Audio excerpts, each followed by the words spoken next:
High বন্ধুরা, কেমন আছেন? আশা করি ভালো আছেন। তো বন্ধুরা, আজ আমি আপনাদের নিয়ে যাব আমাদের স্বপ্নের সুন্দরবনে।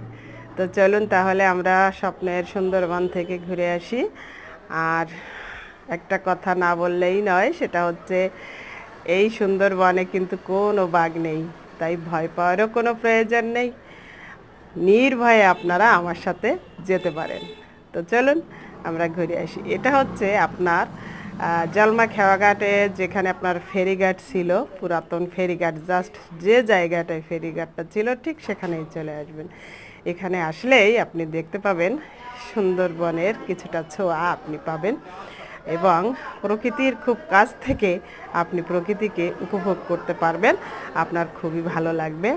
তো বন্ধুরা, মানুষ তো স্বপ্নের জগতে ভাসতে খুবই পছন্দ করে।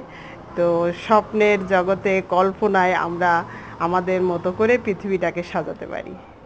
তো সেরকম আমরা আজ না হয় একটু সাজিয়েই নিলাম যে এই জায়গাটা আমাদের স্বপ্নের সুন্দরবন। এখানে সবুজের সমারোহ দেখুন, ঘন ঘাস চরে, এখানে বিভিন্ন ধরনের গাছ, কেওড়া, আপনার হচ্ছে আপনার উড়া, হ্যাঁ, এ পাশে রয়েছে, হ্যাঁ আপনার হচ্ছে দেখুন অনেক গাছপালা রয়েছে সারিবদ্ধভাবে। মেহগনি গাছ খুবই সুন্দর, মনে হচ্ছে যেন সুন্দরবনে চলে এসেছি। সুন্দরবন সুন্দরবন লাগছে।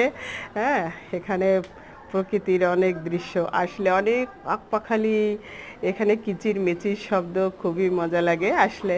আমি প্রায় আসি, মাঝে মধ্যেই আসি। আর এই পাশটায় যদি আপনি তাকান তাহলে আপনার মনে হবে কুয়াকাটার সেই নারকেল জিঞ্জিরা, শুধু নারকেল গাছ আর নারকেল গাছ খুব সারিবদ্ধভাবে দাঁড়িয়ে আছে, দেখতে খুবই মনোরম। এখানে সুন্দরবনে যেমন ছোট বড় খাল থাকে, এখানে খাল রয়েছে দেখুন। এই খালে অনেক মানুষ মাছ ধরে, চরে মাছ ধরে। আর এইখানে নদীটার নাম ছিল শোলমারি নদী। নদীটা শুকায় এখন কিন্তু খালে রূপান্তরিত হয়ে গিয়েছে। তো সেই ছোট খাল এখন নদী, এখন ছোট খাল হয়েছে। খালে অনেক জেলেরা মাছ ধরে।